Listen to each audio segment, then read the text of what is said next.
Sa pagdiriwang ng Nutrition Month ngayong Hulyo, alinsunod yan sa Presidential Proclamation No. 491. Kaugnay niyan, hinihikayat ng health expert mula sa PHO Kamsur ang publiko na unahin ang pagkain ng masusustansyang pagkain upang mapanatiling malusog hindi lamang ang pangangatawan kundi pati ang mga ngipin.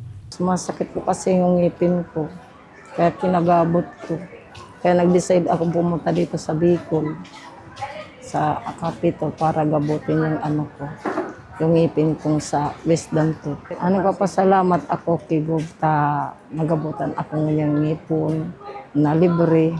Masalamat sa iya. Malaking bahagi ng pagpapanatili na malusog ang ngipin ang tamang nutrisyon. Ipiniliwanag nito ang pagkain ng mga pagkaing mayaman sa calcium, vitamin D at gulay ay nakakatulong hindi lang sa pagpapalusog ng katawan, pati na rin sa pagpapatibay ng ngipin. Ang Nutrition Month is tungkol sa health natin.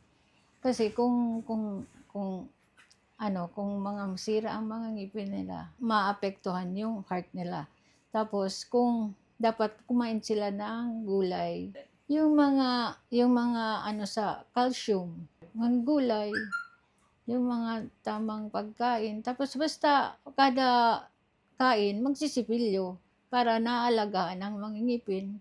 Samantala, muling pinapaalalahanan ng mga health expert ang publiko na gawing bahagi ng araw-araw na pamumuhay ang wastong pagkain at maayos na oral hygiene upang mapanatili ang malusog na pangangatawan at ngiti. Sa Provincial Capital Clinic, may alok na libreng dental service mula sa tooth extraction, cleaning, restoration at iba pa. Sam Alano, CSN.